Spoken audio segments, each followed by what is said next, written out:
Capítulo 15. Se escapan como demonios. Doroteo y Cipriano han visto claras la situación. Saben que el alcalde se ha aliado a lo que antes no se atrevió, lo cual quiere decir que ha encontrado nuevas fuerzas de apoyo y estímulo. Suponen que esas fuerzas que le faltaban han llegado a don Gervasio con su aliado espiritual, el sacerdote que vino a rezar los ragociones y a celebrar la Semana Santa. Ellos, que durante 10 años formaron parte de los ejércitos de liberación de la Federación Morazánica, conocen bien al enemigo, sus trincheras, sus tácticas, sus acciones. ¿Acaso no recuerdan al expastor de cerdos Rafael Carrera presentándose en los pueblos indígenas de Guatemala como él, enviando divino para vengar a la Federación las muertes ocurridas por el cólera morbo, que, según se afirmaba en las iglesias, lo habían causado el envenenamiento de los ríos por agentes de Morazán? Ellos no pueden equivocarse al buscar la procedencia de la agresión. Ambos han dispuesto luchar si para ello hay oportunidad. Conocen al pueblo de Yamatepeque, porque ahí tienen el ombligo enterrado y vivieron por primera juventud. Saben su psicología y comprenden que la gente se impresiona por las apariencias, por los gestos graves, por lo sobrenatural. Es por eso que, al día siguiente del asalto a su casa, con sus machetes en el cinturón, ambos bajaron a la calle del pueblo, vistiendo sus chapetes guerreras desde temprano de la mañana. Saben que han de volver al síndico con los alguaciles y prefieren ir a su encuentro. Las gentes que sabían lo ocurrido el día anterior en el colegio se sorprenden por el valor que remotó a las autoridades. En la calle principal se juntan con los muchachos Montoya y otros del pueblo. Comienzan a platicar bajo la sombra de un naranjo. Cipriano, como siempre, cuenta chistes y anécdotas con muy buen humor, y esta vez habla jactándose de lances personales en que ambos hermanos se vieron en El Salvador, Nicaragua y Costa Rica, por todos los rumbos donde ellos cruzaron con las huestes de Morazán.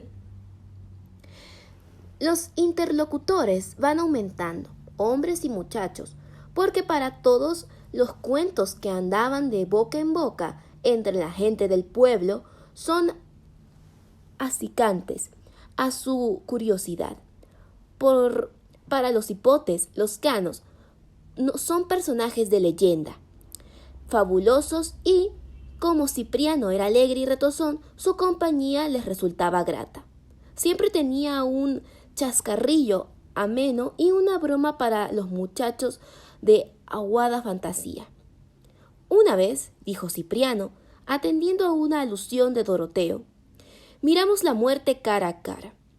Si no saco todo el coraje de los Cano, otro sería el que les cuente la historia. Fue en la batalla de San Pedro Perulampa, en El Salvador. Ustedes no saben lo que es una batalla. Allí solo entran los hombres de pelo en pecho. Los cobardes se mean y obran en los calzones. Como el tuerto Simón, grita un cipote que con burla. Siempre se mea y se caga en los calzones cuando se embola. Todos rieron de las palabras del chico por su veracidad. Era fatalidad le sucedía al viejo curandero, insensible.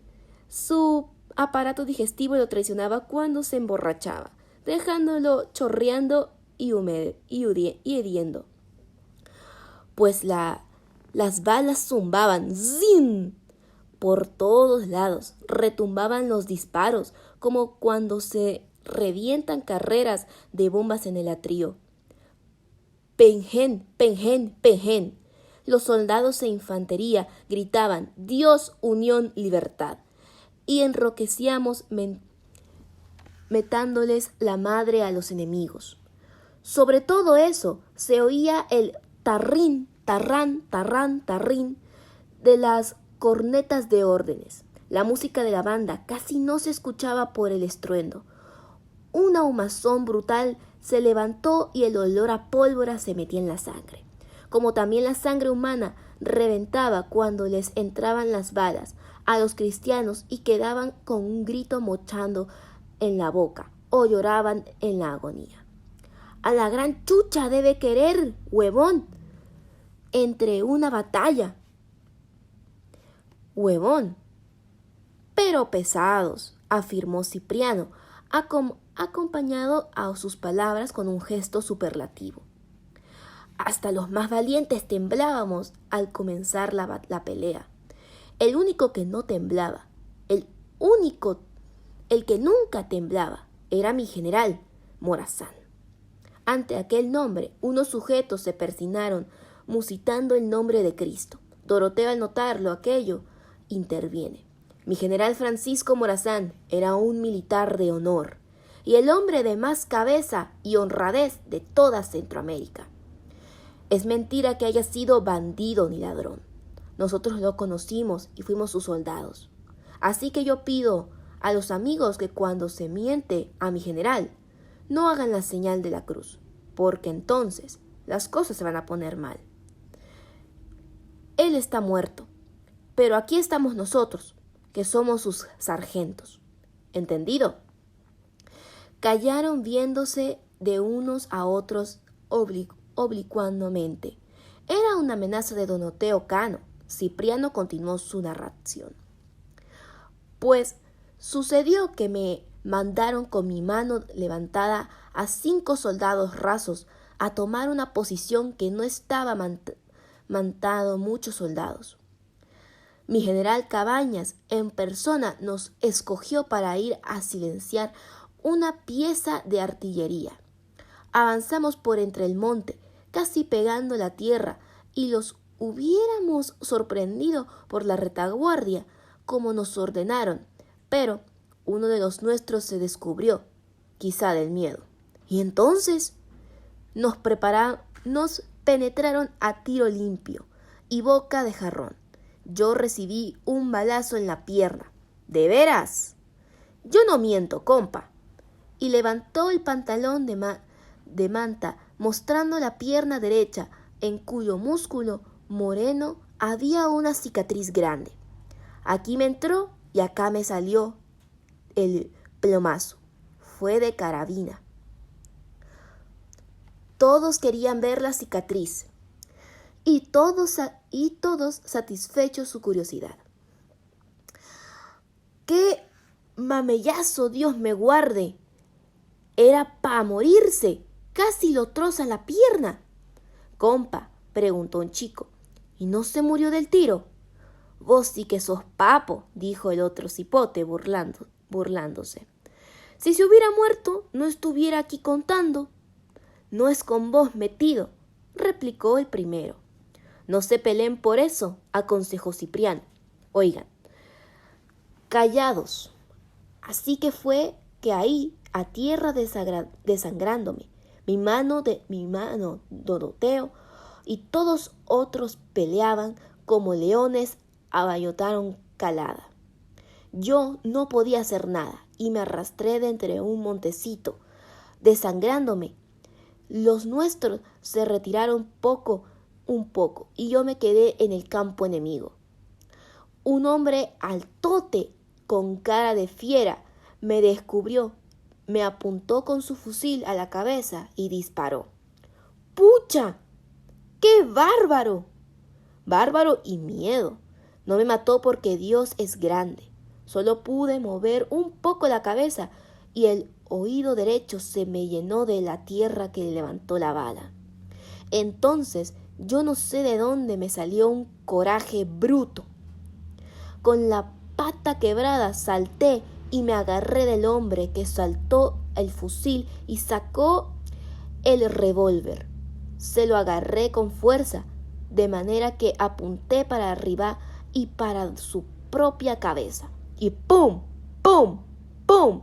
3 disparos entre los dos. Yo ya no aguantaba y perdí la fuerza de mis brazos. Era mi última hora. Tan cortito el tiempo y no lo niego que pensé que mi mamá, en mi papá, porque el cañón me iba a apuntar a las meras cejas. ¡Qué barbaridad! ¡Ave María Purísima! A la pucha se me paran los pelos. Fue una barbaridad y media, compa. Aquel agujero, la pistola era para mí así, enorme y oscura, y de pronto, ¡zas! ¿Tiros de la muerte? Sí, muchacho. Has dicho bien, tiro la muerte, pero no para Cipriano. Aquel hombre fiera se dobló con la cabeza parida. ¿Y cómo? Yo me di cuenta hasta después. Los artilleros, al atacarlo nosotros por la retaguardia, pensaron que todo era una batalla. Desentendieron el fuerte y al querer maniobrar perdieron tiempo, justo el tiempo que necesitaba mi general Cabañas para crearles con los dragones. En una avalancha de caballeros y balas y espadas los barrieron, y fue el propio general Trino Cabañas que en carrera de su caballo llegó a tiempo para salvarme. ¡Carajo! ¿Quieres ganarmente la guerra? En cosas de hombre, es cosa de hombres, dijo Doroteo. La muerte anda para todas partes. Sí la habremos visto nosotros cara a cara. Pero por eso yo pienso, si cuando papitos podrán meternos balas a nosotros dos, para que nosotros nos toque el pellejo, acostó Cipriano. Es muy difícil, después de esta herida, quedé curado de espantos. A mí ya no me entran las balas, y el que se atreve le pasará.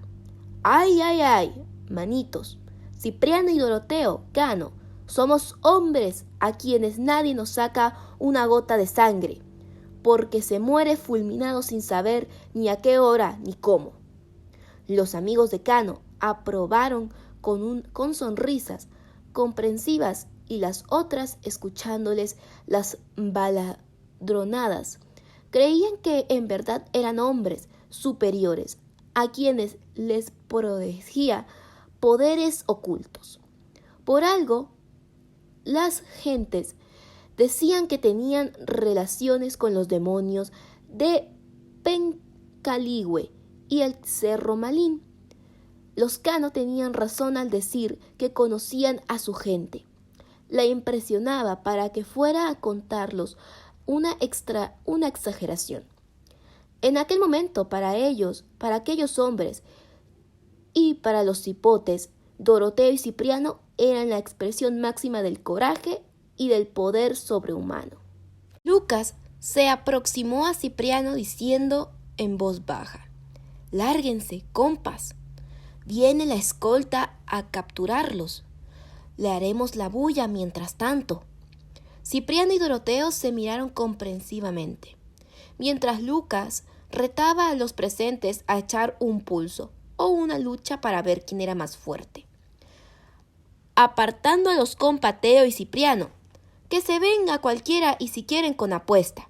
Ándele, cobardones, a ver si hay alguno más fuerte que yo. Habían hombres más musculosos y fuertes, y el reto amigable de Lucas les hirió el amor propio. Varios se quitaron las camisas para luchar y otros les prestaron concentrados su atención a los gladiadores. La lucha, así como echar pulso, eran entretenimientos populares. Apenas se habían abrazado los dos luchadores cuando sorpresivamente cayeron el sindicato Troches, con los alguaciles que les apuntaban con armas largas. ¡Ríndanse, bandidos! La sorpresa fue general. Los hipotes corrieron chillando, pero los alguaciles, al escuchar cómo miraba Fiera entre el grupo, no encontraron lo que buscaban. ¿Cómo era posible que los Cano desaparecieran en un instante, cuando al salir del cabildo les habían visto debajo del naranjo entre los hombres? «Esos Canos son brujos», dijo uno de los alguaciles, y señalando el humo que salía de los puros y las cachibambas de los presentes. Se hicieron humo. Para los presentes también fue sorpresa. No habían notado la desaparición de los Cano por atentar el resto de Lucas Montoya. En ese momento se oyó a lo distancia un grito retardo. «Síganos, si son hombres. Vengan otra vez al colegio». «Antonio Troches, acá estamos, ja, ja, ja, ja, ja, ja». De largo caminó a su casa. Los dos hermanos se reían y su risa pletoriaba de burla y depresión. Tenían un timbre extraordinario. «No son solos», murmuró una voz. «Se les fueron las barbas como brujos». Antonio Troches y sus hombres les siguieron hasta la casa de Pedro Cano. Allá, en la puerta del colegio, Doroteo y Cipriano, con los cuchillos prestos, les hacían señales para que subieran hasta ellos. Troches, encolerizado, sacó sus pistolas y apretó el gatillo. El mojo le impidió disparar. Entonces ordenó a los alguaciles avanzar. Pero estos, que vieron la ineficiencia de la pistola, no le obedecieron. Tuvo que tomar la iniciativa porque mucha gente les estaba mirando. El grupo avanzó a regañadientes hacia el colegio.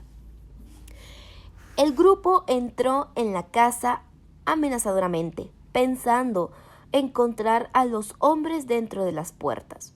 Salieron al otro patio y nada. Los Cano habían desaparecido. Un frío extraño les corrió por la nuca al síndico. «Retirémonos», ordenó. «Esos excomulgados son meros demonios». Casi corriendo, con frente vistazo entre sí, los soldados regresaron. Cuando pasaban por la casa de Pedro Cano, escucharon la doble carcajada. «Son demonios», decían. «Son meros demonios». Pero si Troches y sus soldados, con menos temor, hubieran tenido la curiosidad de subir al tabanco de la cocina, se hubieran entrado que detrás de unos cueros de venado, los dos hermanos con los cuchillos listos les esperaban ocultos. Capítulo 16. Los brujos son culpables de la sequía. La hazaña de los hermanos Cano, realizada en plena mañana y a la vista de las gentes, repercutió como bombazos. Jamás se había visto un caso igual en Ilamatepeque. Esos hombres, ante la mentalidad popular, no eran comunes, como los demás mortales. Esos hombres no eran solos y tenían poderes ocultos que los protegían. Esto provocaba una reacción de malquerencia y temor.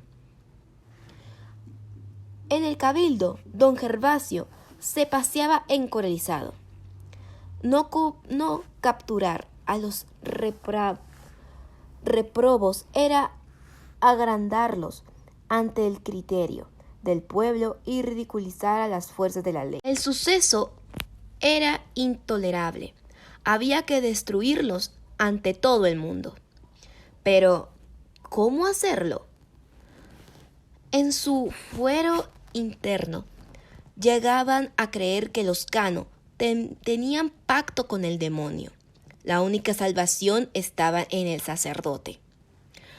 Los amigos y simpatizantes de los Cano aprovecharon los sucesos para tomar su defensa y ensalzarles ante las gentes que comentaban. Valentía tal solo podía observarse en los soldados de Francisco Morazán, quemados en 100 batallas. En la casa de los Montoya se contaban y comenzaban los hechos con soltura, con entusiasmo de compañeros. Por su parte, los Cortés y los Durán efectivamente estaban aterrorizados y confirmaban la opinión del curandero Simón, de que eran brujos realmente emparente con Satanás. Eulalia pasaba el susto. Su unión a los Montoya en aquel júbilo por la derrota burlesca, sin disparos de los hombres de la escolta. Una derrota que era también de Religio Lázaro, como victoria de los Cano, de Cipriano, el hombre que ella amaba y que iba a ser la suya para siempre. Eulalia relataba los hechos como si lo hubiera visto. Tal era su pasión. Los Cano son verdaderos hombres. También nadie les puede ganar. No son hombres, le refutó Canidas, su madre, como pánico en la voz. Son brujos, son puros demonios de Pencaligüe. Dios nos ampare. A este suceso se unió otro inesperado. Al anochecer falleció Marta Sánchez, buena amiga de los Cano, quien venía sufriendo de hidropesia. ¿Quién sabe por qué razón? Fernando Sánchez, su hijo mayor, desde que ella lanzó el último suspiro frente al sacerdote que la administró los santos óleos y frente al curandero Simón, comenzó a propagar a gritos su dolor y amargura con la acusación. «La han matado los brujos Cano, le echaron mal». Doroteo, que desde su llegada había querido curar a la dolorida de su amiga y amiga de su padre, sin lograrlo, le había suministrado brebajes y aconsejado distintos remedios caseros que él conocía contra aquel mal. Todo fue inútil, y ahora muerta, el hijo Fernando lo responsabilizaba públicamente. «Ellos, los brujos del colegio, han matado a mi nana. Le echaron mal. La mataron a Juan, como a Juan González, el herrero, y quién sabe cuántos más». Ya a la medianoche, en el velorio tan concurrido, Fernando y Pablo Sánchez, tomados de tragos de chicha que les brindaron Rogelio Lázaro como demostración de amistad y de duelo, daban mayores explicaciones sobre la muerte de su madre, siendo apoyados por el tuerto Simón. «Son hechiceros, me mataron a mi nana con una toma. Cuando murió, botó de la panza un agual bárbaro, y después con una icotea vivita. Dios me guarde. Una icotea le habían metido en la panza los brujos a mi nana. ¡Ay, ay, ay! ¡Qué maldad! A la Marta Sánchez le habían metido una icotea en la barriga. Pobrecita Marta.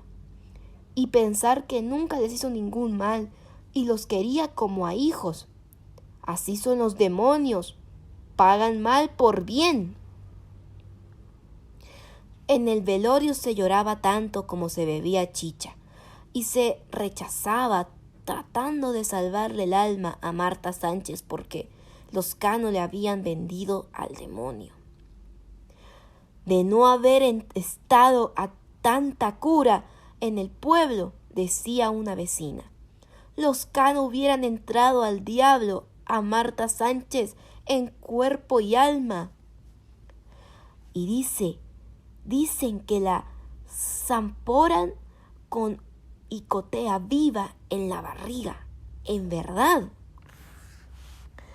Por estas cruces, juraba Fernando mientras daba mayores detalles. Se acaba de ir el tata cura con Pablo y solo estábamos con el tuerto Simón para amortajarla cuando de la boca le salía la icotea grandota con un chorro de agua. ¿Por qué no la mataron? El tuerto Simón dijo que era malo matarla, porque el que la matara no se moriría. La icotea salió por una puerta y agarró a la sombra derecha, al colegio de los brujos. ¡Qué maleficio más bruto! Esos Cano van a acabar con todo el pueblo. El clamor popular subió de tono por la muerte de Marta Sánchez, la mujer a quien Doroteo había querido salvar de su avanzada enfermedad. Al día siguiente, al regresar del entierro, otra noticia sensacional recorrió por el pueblo. Marcos López, Eusebio y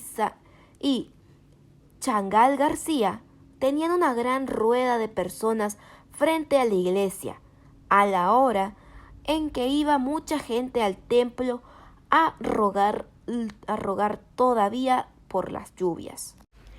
¿A que ustedes no saben el sacrilegio que han cometido los brujos, el colegio? La gente no sabía y se quedaba ahí para escuchar la nueva fechoría de los Cano. Y los hombres contaban. ¡Ay, compa! Estamos malditos desde que llegaron los endemoniados. Tienen todo el poder de Satanás. Pero cuenten, ¿han matado a otro cristiano esos brujos? Peor, es terrible, afirmó López, el expulsado del colegio. Poder del diablo. Han amarmado los aguaceros, por eso no llueve. Eso solo lo hacen los tales unionistas, los partidarios del chico Gansual. ¿No se acuerdan, decía Changel, que ellos también envenenaron las aguas de los ríos, causando tantas muertes en cuenta los tatas de los Cano? Sí, ellos mismos fueron los que en el año del polvo quisieron acabar con el mundo. De no haber sido el tatita obispo, no contáramos el cuento. Los tales unionistas son meros demonios. Bueno, ¿qué han hecho ahora esos impios? Han amarrado las lluvias. Por más rogaciones que digan al tata cura, no caen los aguaceros. Si esos brujos siguen vivos, nos van a matar a todos porque somos católicos. ¿Saben la brujería que hicieron? Cuente, hombre, cuente. Pues han cambiado la quebrada de un camino hacia el río se secapa y lo han hecho que camine por la limpa que han sembrado con sus discípulos. Imagínese usted qué han hecho, qué han hecho. Han del río para atrás y lo metieron en su milpa. Esto es un sacrilegio más contra Dios, que le sirve para amarrar las lluvias y hacernos perder las milpitas nuestras. ¡Herejía!, gritó el sacristán, levantando 2 brazos al cielo con un dramatismo que impresionó a todos los presentes. ¡Herejía! Por eso mi Diosito está bravo con nosotros y nos va a castigar. ¡Recemos, recemos! En el atrio de la iglesia las gentes rezaban a gritos y maldecían a los Cano, que tenían pacto con los demonios, porque solo el demonio era capaz de cambiar el curso de un río. Pero no eran esos mismos los que hacían obedecer el propio fuego, que le ponían gusanos a las gentes y echaban animales en el estómago de las personas a quienes querían entregar a Satanás. ¿No estaban aún frescos los crímenes y cometidos por ellos? Narizas López, Juan González y Marta Sánchez habían sido sus víctimas reconocidas. ¿Y las no reconocidas? ¿Y las muertes en Gualala, China y otros lugares? ¿Qué podemos hacer con esos brujos en el pueblo?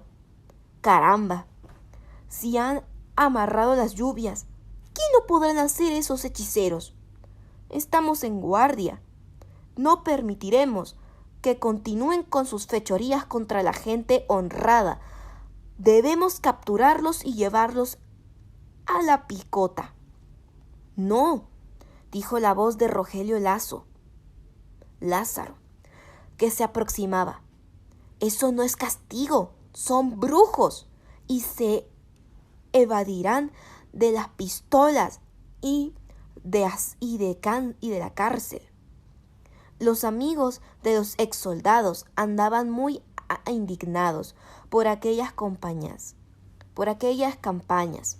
Se intensificaban al atrio y la alcaldía para regarse por las calles del pueblo. Cristóbal con sus hermanos y Tobías fueron a ver a Pedro, pero éste no estaba. De ahí mandaron un papelito a los Cano con uno de los cipotes. Les decía: en el pueblo hay tormenta contra ustedes. Quizá esta noche vuelvan a su casa para capturarlos. Vayan a la milpa, allá nos juntaremos para ver lo que conviene hacer. Así lo hicieron. En el maizal, donde ya no había necesidad de lluvias, las plantas aparecían alegres, prometedoras verdes, como si hubiera llovido. El riesgo había salvado la milpa. Pedro y su hijo la estaban cuidando en ese día y andaban con las palas de madera haciendo que el agua llenara su cometido, vivificando por todos los rumbos del maizal. En cuanto llegaron, sus compañeros les contó: hombres, hoy anduvimos visitándonos esos 2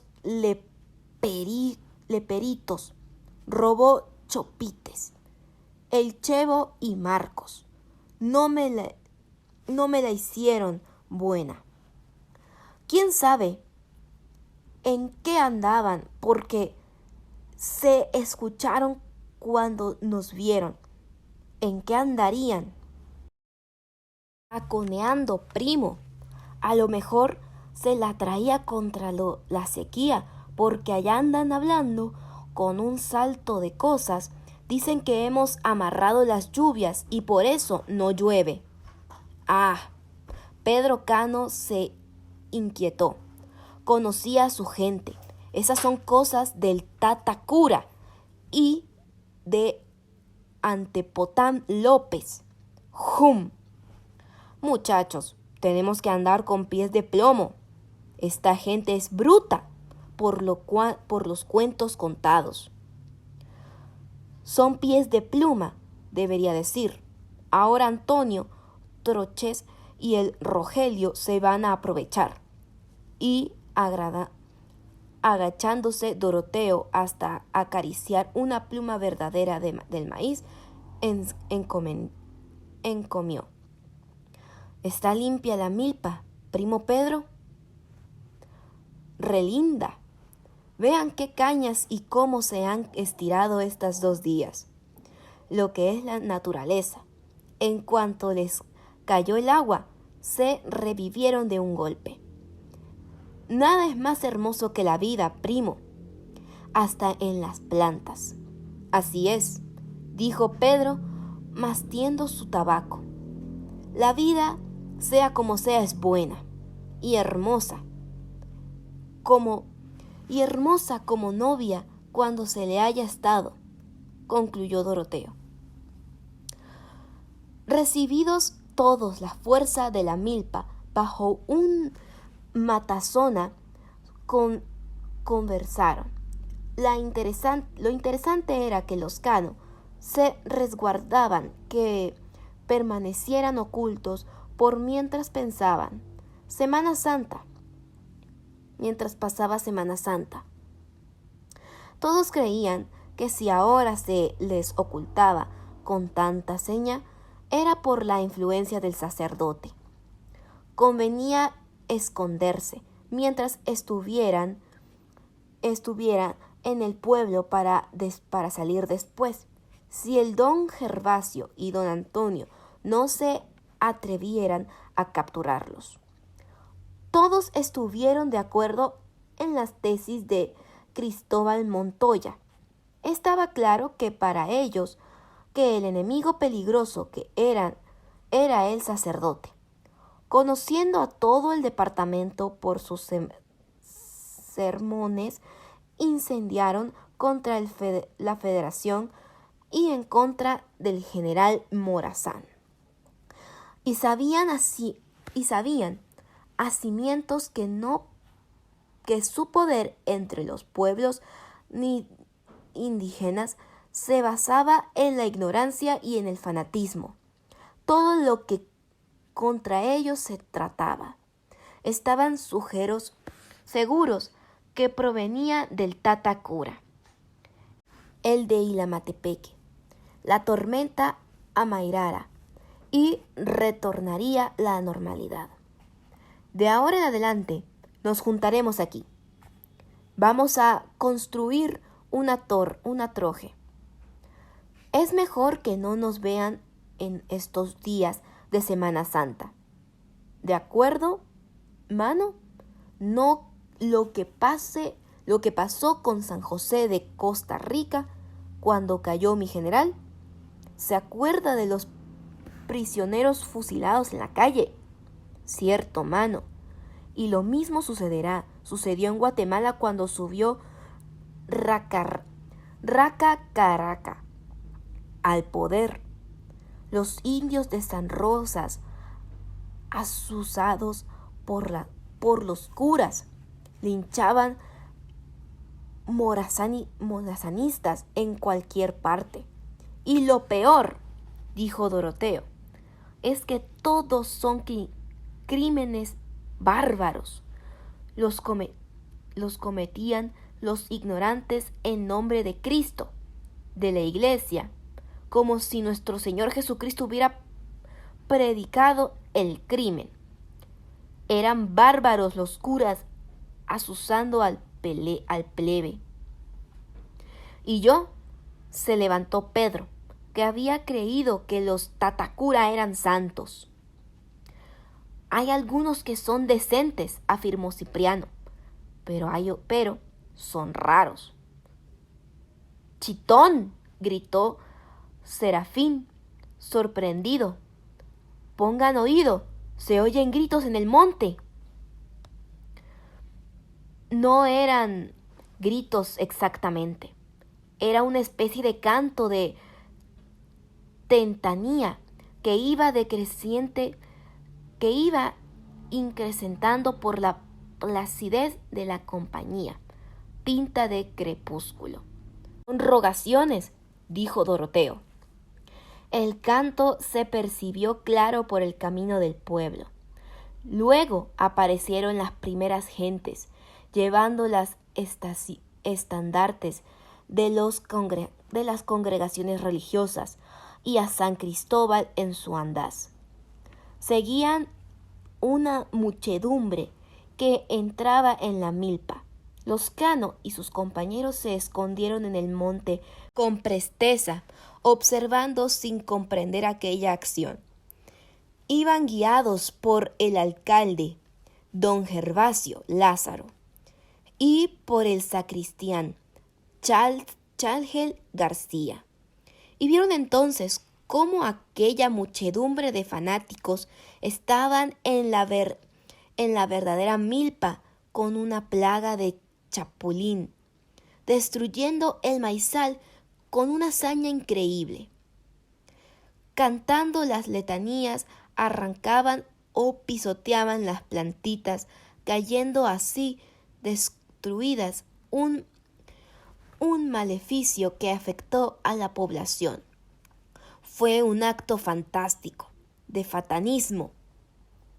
Una vez exterminado la milpa, subieron por el cauce de la selguia, destruyendo hasta ir a clausurar la pequeña represa que ellos construyeron con tantas dificultades. Aquellas tareas le realizaron la sacristán y los mayordomos de los congresionistas. También regaban agua bendita. «Vade reto Satanás», gritó Anteportam López. «El nombre de Cristo y de la Virgen Santísima, yo te conjuro en el nombre del Padre, del Hijo y del Espíritu Santo. Amén».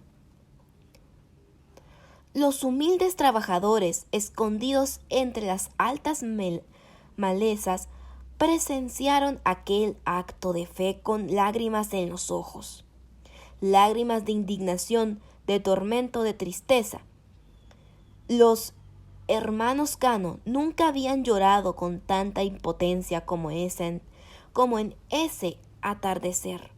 Su trabajo, honrado en la tierra, se perdía bajo los pies desnudos de hombres y mujeres que también eran sencillos, que labraban de los campos igual y mordían el freno de la servidumbre, conversadores clerical. La procesión se alejó como vino, dejando atrás sí el desastre. Los pájaros huían al escuchar gritos extraños. La compañía recogió el eco monótono de los cánticos religiosos de la tumba fantástica. Santa María, ora por nobis.